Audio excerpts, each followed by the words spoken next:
श्री सीताराम सरकार की जय। श्री हनुमान जी महाराज की जय। श्री गौरी शंकर भगवान की जय। श्री अयोध्या धाम की जय। श्री सरयू महारानी जी की जय। सब संतन की जय, सब भक्तन की जय। जय जय श्री सीताराम। हम चाहे किसी भी स्थान विशेष पे रहें, चाहे कोई देश हुआ, चाहे कोई राज्य हुआ, चाहे कोई क्षेत्र हुआ, कहीं पे भी रहें तो वहाँ पे रहने के कुछ नियम अवश्य होते हैं। कहीं पे भी जाएं, हर देश का अपना संविधान है, हर क्षेत्र के अपने कुछ नियम हैं जिनका पालन वहाँ करना होता है। तो उसी प्रकार ये संसार है। जिस प्रकार संविधान की रक्षा के लिए नियुक्त किया जाता है ना किसी को, कि संविधान के विरुद्ध यदि आप जाएंगे तो वो आपको दंड देगा, क्योंकि उसे संविधान की रक्षा के लिए नियुक्त किया गया है। उसी प्रकार ये संसार, इस संसार का संविधान क्या है? इस संसार का संविधान है वेद। वेद के अनुसार आचरण करना, शास्त्र की मर्यादा के अनुसार रहना, नीति शास्त्र का पालन करना, ये हमारे ये जो संसार है, मृत्यु लोक है, इसका अपना संविधान है इस सृष्टि को चलाने का। और सृष्टि के इस संविधान की रक्षा के लिए, इस संविधान के भली भांति निर्वहन के लिए देवी देवताओं को नियुक्त किया गया है और सबको अपना अपना एक कार्य क्षेत्र दे दिया गया है कि आपका ये कार्य है, आप ये कार्य करेंगे, ये आपका कार्य है, ये कार्य आप करेंगे। सती माता के मोह के प्रसंग में शिव जी ने सती जी का त्याग कर दिया। क्यों? क्योंकि उन्होंने वेद के विरुद्ध आचरण किया। जब वेद के विरुद्ध आचरण किया तो ऐसी परिस्थिति बनी कि शंकर जी को फिर उनका त्याग करना पड़ा। आचरण क्या था? मैं शंकर कर कहा न माना, निज अज्ञान राम पर आना। मैंने अपनी पति का कहना नहीं माना। स्त्री को पति की आज्ञा के अनुसार चलना चाहिए ना, और वो भी शंकर जी। मैं शंकर कर कहा न माना, निज अज्ञान राम पर आना। और अपना जो अज्ञान थी, अपना जो मूर्खता थी, उसको राम जी पे की। सती जी सीता जी का वेश बना के चली गई। तो कोई भी देवी देवता हो, कोई भी हो, पहली बात तो यह है कि वो स्वतंत्र नहीं है। स्वतंत्र सत्ता किसी भी देवी देवता की अपनी नहीं है। जो जिसका कार्य क्षेत्र है, जो जिसकी ड्यूटी है, वो वही काम करेगा। वो सबसे पहले वही काम करेगा। जैसे अग्निदेव हैं, अग्निदेव जला सकते हैं, उनको जलाने का काम दिया गया है।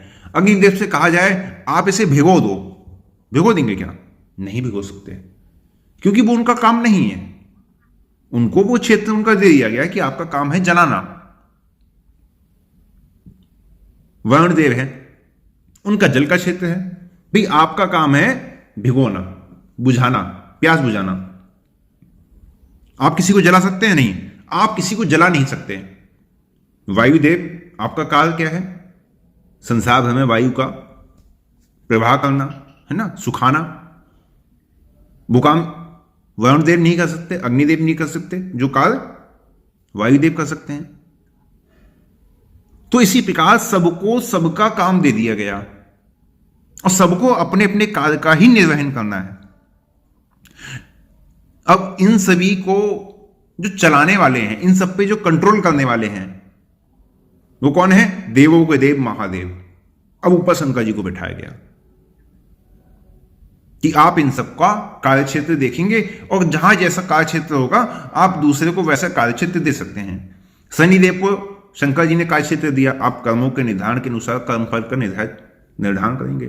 फिर यमराज को शक्तियां शंकर जी ने दी। शंकर जी ने यमराज को अधिकार क्षेत्र दिया, क्योंकि उनको महादेव, उनको सभी देवताओं से ऊपर बिठाया गया।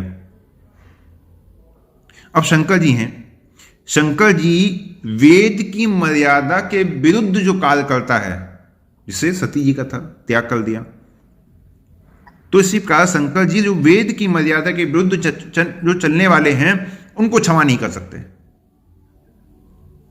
फिर चाहे तुम उनके कितने ही बड़े भजनानंदी ही क्यों ना हुए, तुम रोज 24 घंटे जप रहे हो जय शंकर की जय शंकर की जय शंकर की, ओम नमः शिवाय, ओम, कुछ भी तुम जप रहे हो, कितना भी तुम रुद्र अष्टक पढ़ रहे हो, कितना भी तुम शंकर जी के मंदिर में जाके जल चढ़ा रहे हो, यदि तुम्हारे द्वारा वेद मर्यादा के विरुद्ध आचरण हो गया तो तुम बचने वाले हो नहीं, चाहे फिर तुम शंकर जी के कितने भी बड़े भक्त ही क्यों ना हुए।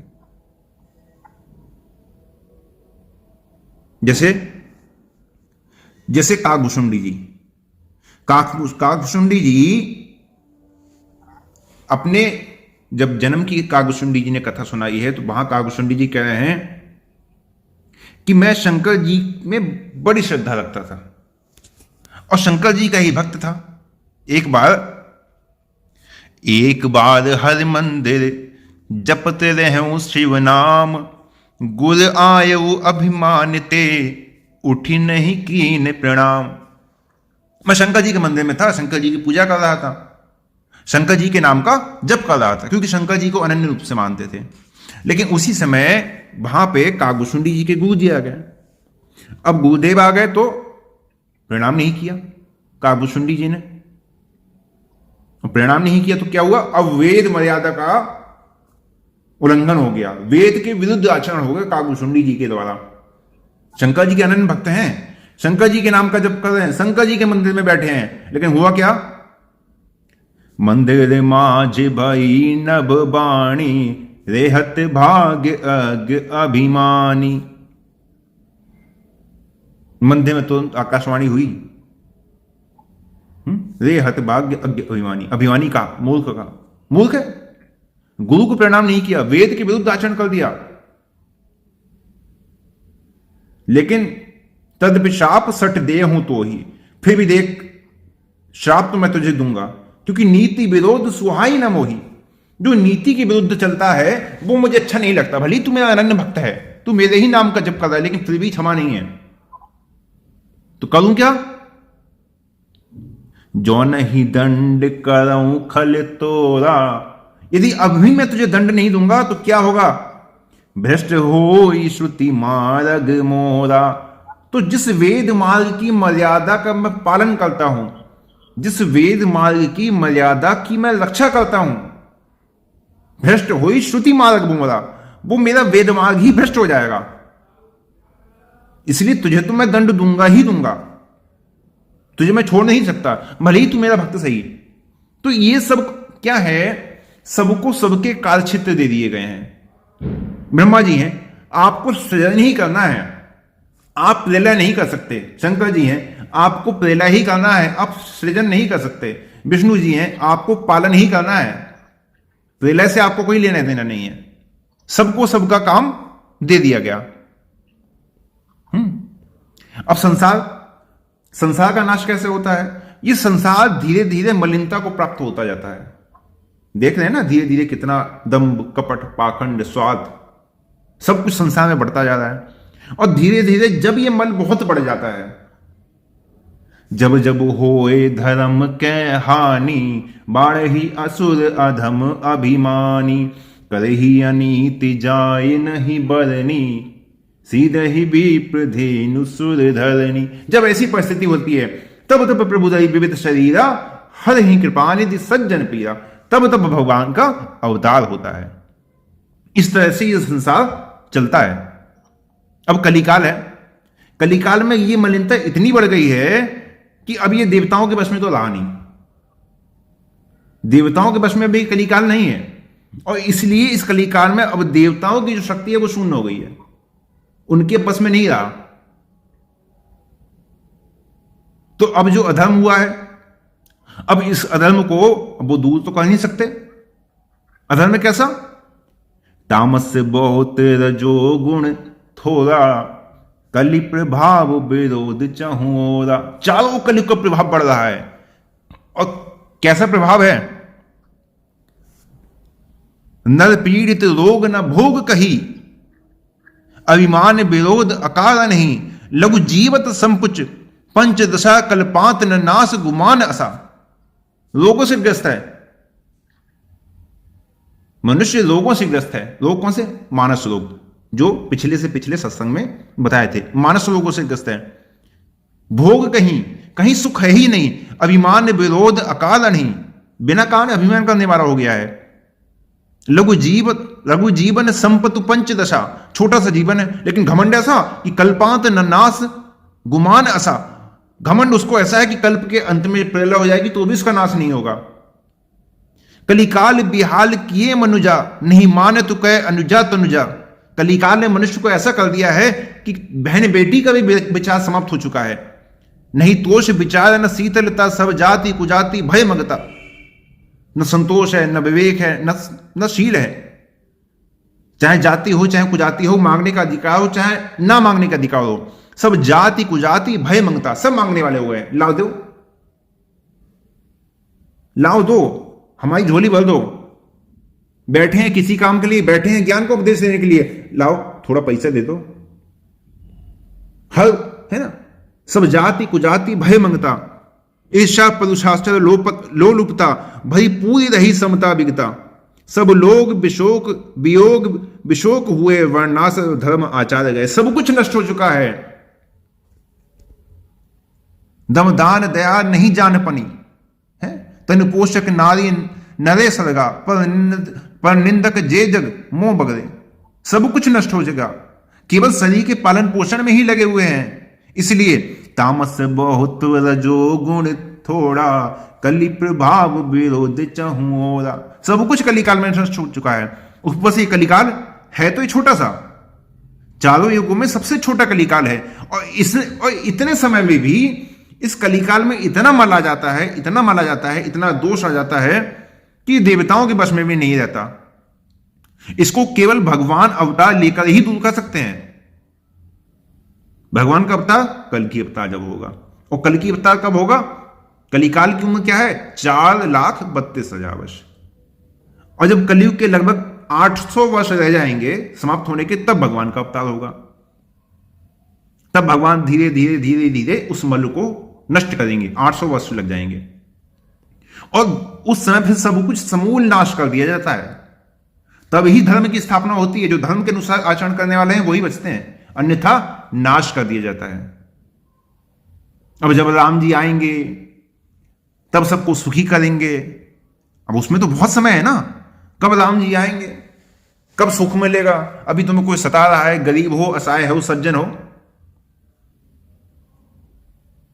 तो अब जब राम जी आएंगे तब सुखी होगे। लेकिन मनुष्य शरीर खास क्यों है? खास यह है कि जो काल कलिकाल के अंतिम समय में होता तुम सुखी होते, वो काल इस मनुष्य शरीर से वो कार्य आज हो सकता है। इसलिए ही ये अन्य शरीरों में, अन्य योनियों में श्रेष्ठ है।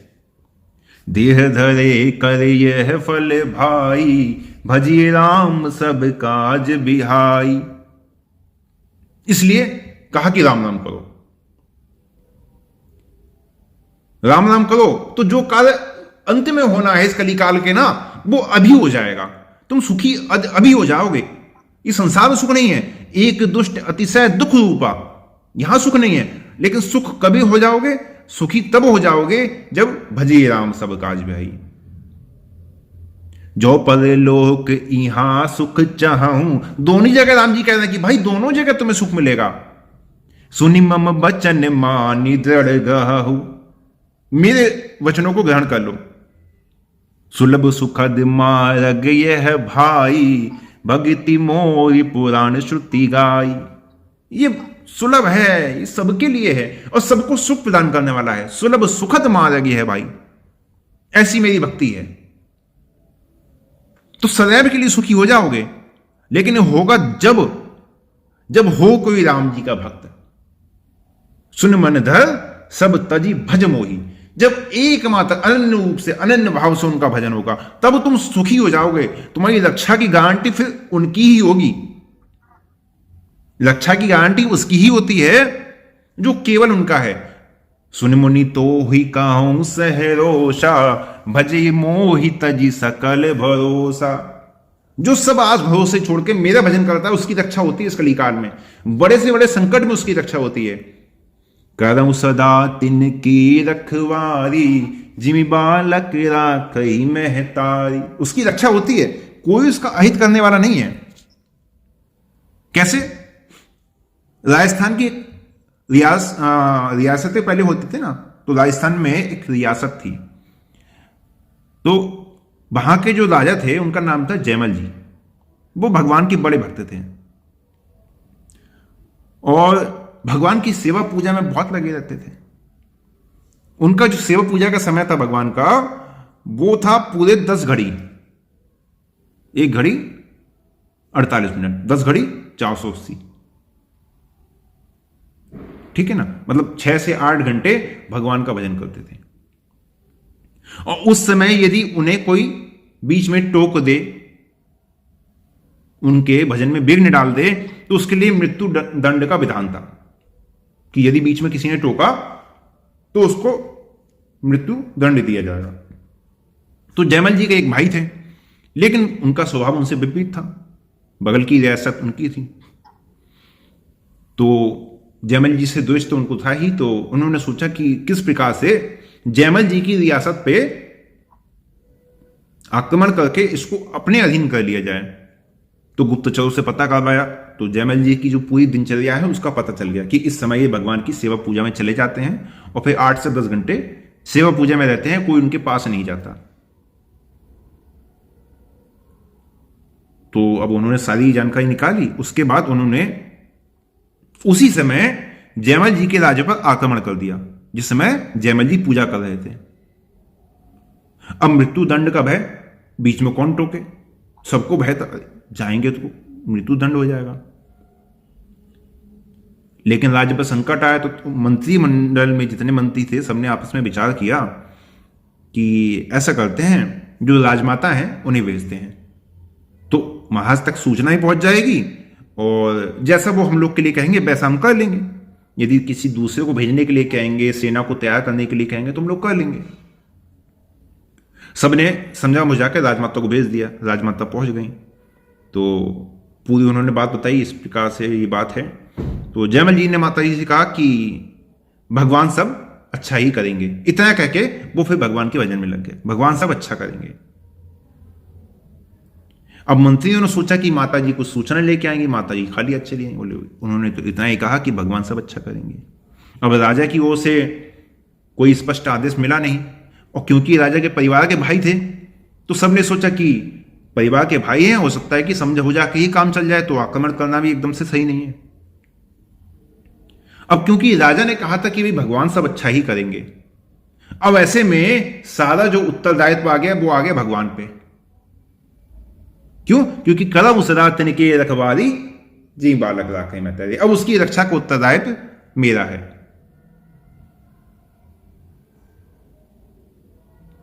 भगवान ने एक सैनिक का वेश बनाया, हाथ में तलवार ली, एक हाथ में भाला लिया, और राजा की जो घुड़साल थी उसमें राजा का जो अपना शाही जो अश्व रहता है उसको लिया और उसको खोलकर युद्ध भूमि की ओर चल दिए। तो जो उनके भैया थे सेना के साथ थे, तो उन्होंने देखा कि जयमल जी की तरफ से केवल एक सैनिक चला आ रहा है, तो उन्होंने सोचा कि हो सकता है ये सैनिक संधि का प्रस्ताव लेकर आ रहा हूं। लेकिन थोड़े ही देर में उन्होंने देखा कि वो सैनिक उनकी सेना के बीच घुस गया, प्रवेश कर गया तलवार और भाले के साथ। उसके बाद तो उन्होंने जो मारकाट मचाई है, जो सैनिकों के बीच जो पराक्रम दिखाया है, वो कि सारी की सारी सेना धराशायी होने लगी, अपनी अपनी जान बचा के सब भागने लगे। सब यही सोच रहे थे कि ये सैनिक कहां से आ गया। सब प्रयास में यही थे कि बस इसकी तलवार के सामने ना पड़े। थोड़ी देर में सेना का अस्तित्व समाप्त हो गया। अब केवल बचे राजा, जो शत्रु राजा थे वो बचे। सेना तो भाग खड़ी, सेना भाग गई। अब जैसे ही भगवान सामने आए तो राजा ने उनके जो भगवान की छवि थी उसका दर्शन किया, और दर्शन करके अब उनके शत्रु का जो भाव था वो तो नष्ट हो गया। भगवान के दर्शन का प्रभाव था और वो मूर्छित हो गए। तो संकट तो समाप्त हो गया। इधर जब राजा की सेवा पूजा हो गई तो माता जी ने आक्रमण की सूचना दी ही थी, तो आए और राजा के कर्तव्य को उन्होंने सोचा कि राजा है तो राज्य की रक्षा तो मेरा कर्तव्य है। उन्होंने कहा कि ठीक है, आप लोग सेना की टुकड़ी तैयार कीजिए और मेरा जो शाही घोड़ा है उसको तैयार कीजिए। थोड़ी देर में राजा घोड़ा लेने के लिए जैसे ही घुड़साल में पहुंचे तो देखा कि घोड़े की हालत खराब है, पसीने से लथपथ हो रहा है, जैसे किसी ने उसे बहुत दौड़ाया हो। इधर राजा जैसे ही अपना जो गेट था, जो द्वार था, उसके बाहर आए तो देखा कि सेना तो तितर बितर हो गई। केवल उनके जो भाई थे वो ही युद्ध भूमि में पड़े हुए हैं। तो जयमल जी पास में पहुंचे। जयमल जी को देखते ही उन्होंने सर झुकाया और कहा कि देखो, आपको जो दंड देना हो वो मुझे स्वीकार है, जो भी आप मुझे दंड देने चाहें मुझे स्वीकार है।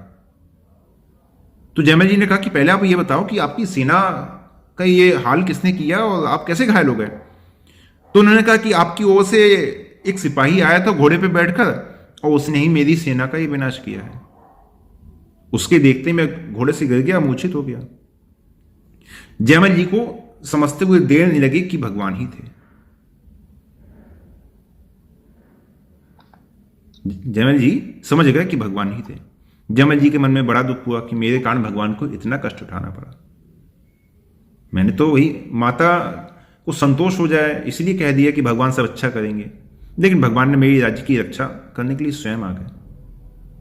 तो इस तरह देखो, भगवान ने जो जयमल जी थे उनकी रक्षा करी ना, उनके वचन की रक्षा करी। करो सदा तिनके रखवारी, जी बालक राखई महतारी। लेकिन कब? देह धरे कर यह फल भाई, भजिए राम सब काज बिहाई। एक वाणी करुणा निधान की, सो प्रिय जाके गति ना की।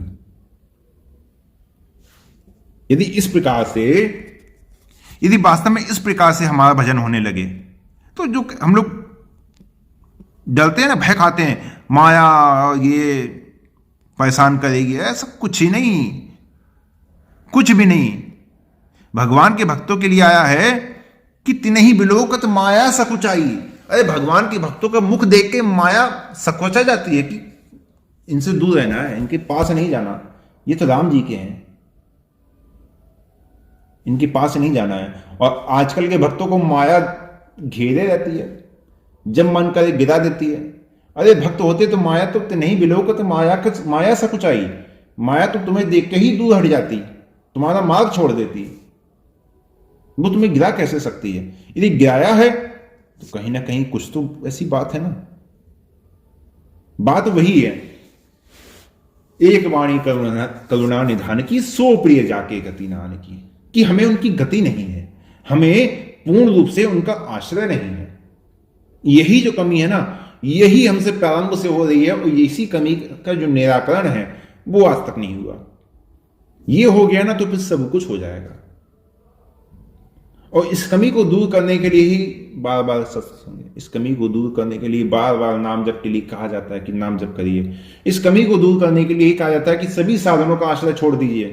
जैसे कल कहा ना, कोई जरूरत नहीं शिवरात्रि कपड़े तकने की, शंकर जी को जाके धतूरा और लाइन में लगे हैं जल्द, कोई जरूरत नहीं है।